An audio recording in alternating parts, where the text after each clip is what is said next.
जाति आधारित जनगणना करानी हो तो वो बिल्कुल साफ सुथरे तरीके से हो, साजिशन नहीं हो।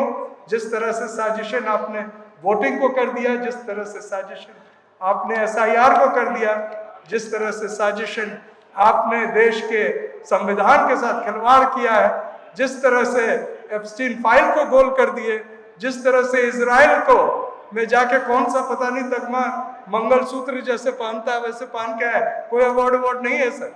संसद सदस्यों की संख्या बढ़ रही है, परिसीमन होगा और वो परिसीमन बिना जनगणना के नहीं हो सकता। उसमें जानना जरूरी है कि देश में कितने लोग कहाँ हैं।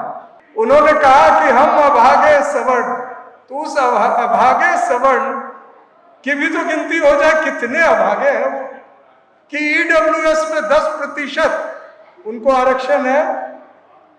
इसके अलावे भी जो अनरिजर्व कैटेगरी है उसमें कौन आते हैं गिन के देख लीजिए।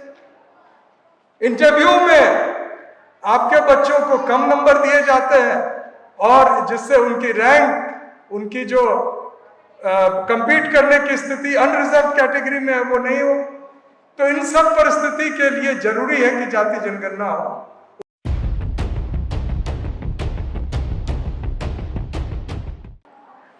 साहू जी महाराज, जय महात्मा फुले, जय भीम, जय पेरियार, जय कर्पूरी, जय मंडल।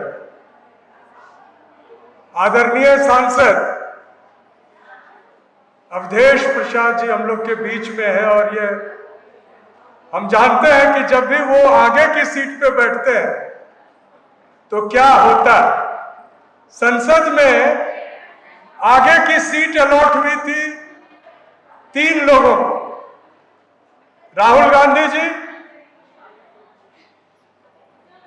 समाजवादी पार्टी के अध्यक्ष अखिलेश जी, और अयोध्या से जो कि राम मंदिर का क्षेत्र है, वहां से जो शानदार विजय प्राप्त करके आए अवधेश प्रसाद जी।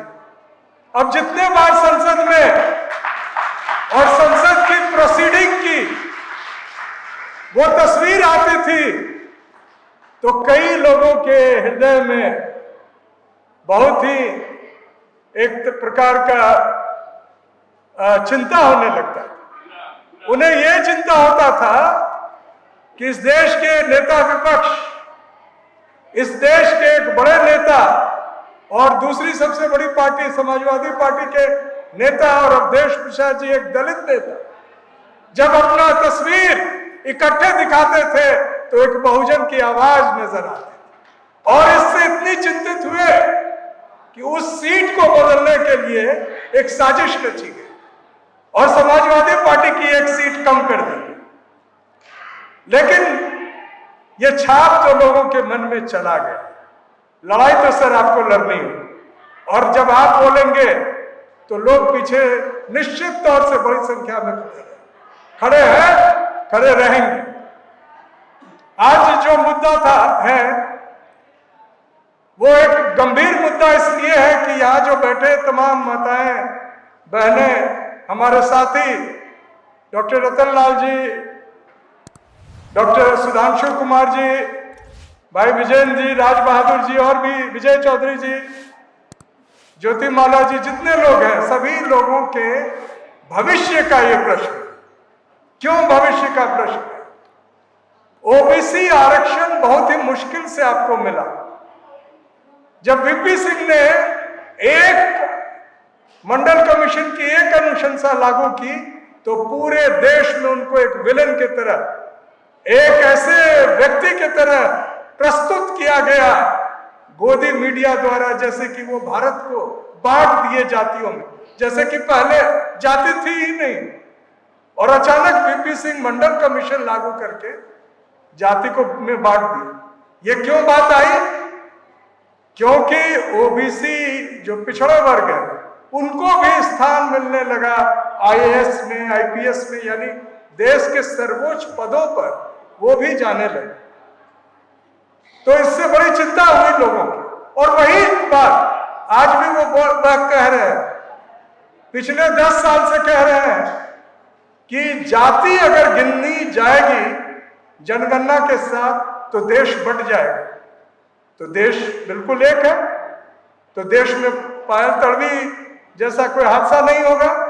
हिंदू कॉलेज से भाई रतन लाल है, तो वहां सोमवीर सिंह ओबीसी प्रोफेसर, अपने प्रति जो प्रताड़ना थी उसके विरुद्ध उन्होंने आत्महत्या कर ली, वो भी नहीं होगा। रोहित वेमुला हैदराबाद यूनिवर्सिटी में थे, उन्होंने आत्महत्या की, वो भी नहीं होगा। लेकिन हो तो रहा, जाति जनगणना तो नहीं हुई थी, उसके पहले से हो रहा। यानी ये चिंता ये है कि सुप्रीम कोर्ट ईडब्ल्यूएस का जब आरक्षण दिया गया तो एक बार भी नहीं पूछा कि आप कितने हैं। मैं पिछले प्रोग्राम में उस कवि के बारे में मैंने और भाई विजेंद्र जी ने भी कहा था कि उन्होंने कहा कि हम अभागे सवर्ण, तो उस अभागे सवर्ण की भी तो गिनती हो जाए, कितने अभागे हैं वो, कि ईडब्ल्यूएस में 10% उनको आरक्षण है। इसके अलावे भी जो अनरिजर्व कैटेगरी है उसमें कौन आते हैं, गिन के देख लीजिए। इंटरव्यू में आपके बच्चों को कम नंबर दिए जाते हैं और जिससे उनकी रैंक, उनकी जो कंपीट करने की स्थिति अनरिजर्व कैटेगरी में है वो नहीं हो। तो इन सब परिस्थिति के लिए जरूरी है कि जाति जनगणना हो। 1931 में आखिरी बार अंग्रेजों ने की थी, 1941 में भी किया था। सेकेंड वर्ल्ड वॉर, द्वितीय विश्व युद्ध के कारण उसके जो फिगर्स थे नहीं आ पाए। लेकिन 2011 में बहुत ही दिलचस्प चीज हुआ। लोकसभा के अंदर 3 बड़े नेता, आदरणीय लालू प्रसाद जी, आदरणीय मुलायम सिंह यादव जी और रामविलास पासवान जी, उन्होंने यह स्थिति ला दी कि उस समय की सरकार को यह मंजूरी देनी पड़ी कि जनगणना में जाति भी गिनी जाए। लेकिन एक साजिश रचा गया और कमिश्नर ऑफ सेंसस से न करवाकर एनजीओज को दिए गए 5,000 करोड़ और जो आंकड़े आए हैं वो आंकड़ों को भी आज तक रिलीज नहीं किया गया। तो अभी क्यों सरकार मान गई? आदरणीय सांसद बैठे हैं, मैं बताना चाहूंगा कि संसद सदस्यों की संख्या बढ़ रही है, परिसीमन होगा और वो परिसीमन बिना जनगणना के नहीं हो सकता। उसमें जानना जरूरी है कि देश में कितने लोग कहाँ हैं। तो परिसीमन में तो पहले से सेटिंग है, इनके पास मशीन है, एसआईआर है, केचुआ है, सब मिलाकर सब सदस्य होंगे। तो इन्होंने उसमें उसको मुकम्मल करने के लिए जनगणना करना था और जनगणना अगर करना था तो जबरदस्त मांग आ रही थी कि जाति गिनी जाए, तो वो तैयार हो गए। लेकिन किया क्या? जो 2 चरण में होना है, पहला चरण जो हो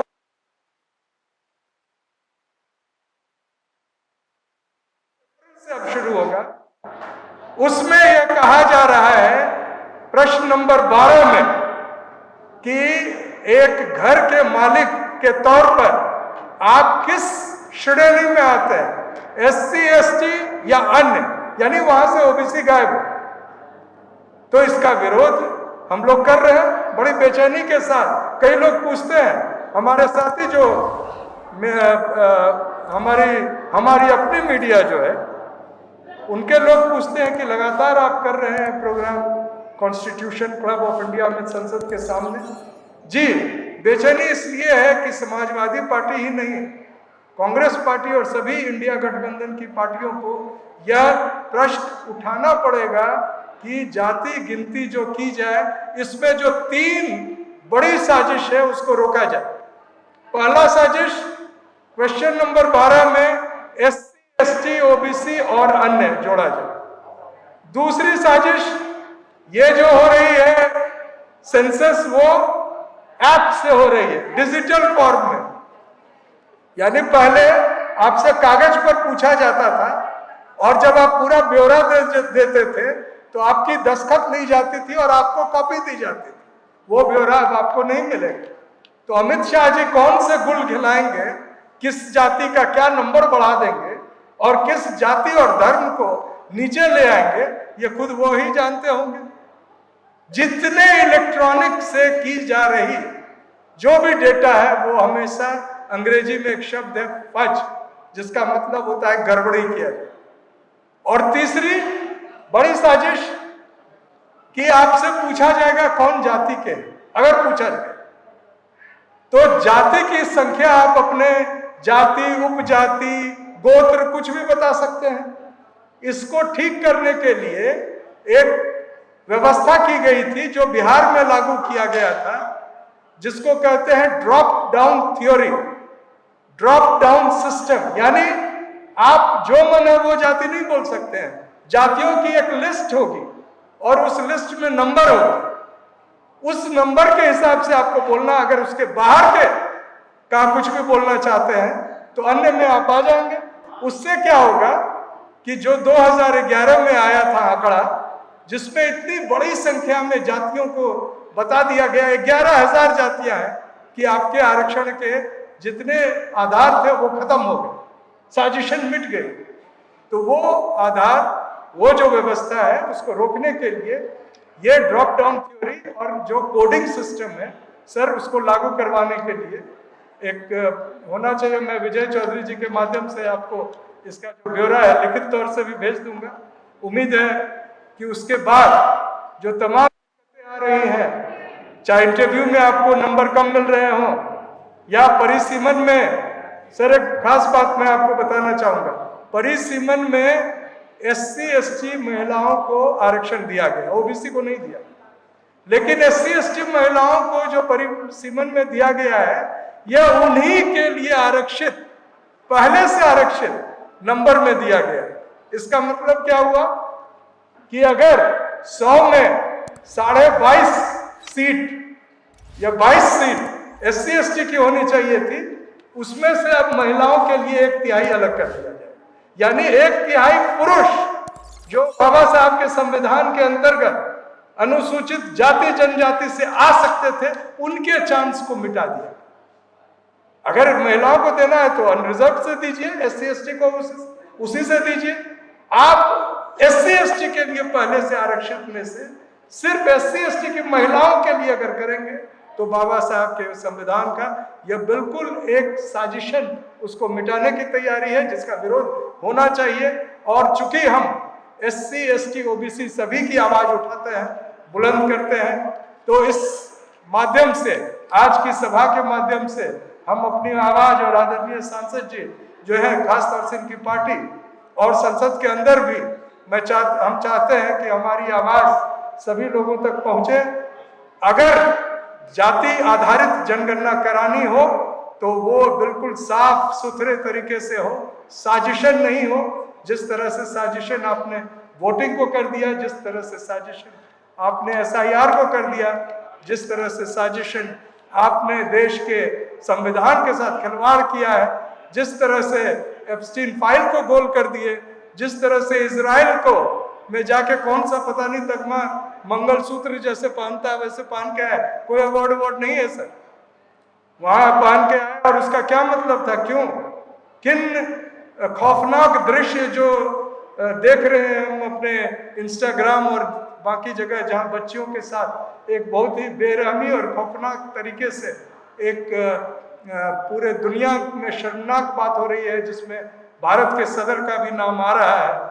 तो ऐसी साजिशों के तहत हम चाहेंगे, हम उसका विरोध करते हैं और फिर से जय संविधान कहकर अपनी बात समाप्त करते हैं। जय संविधान।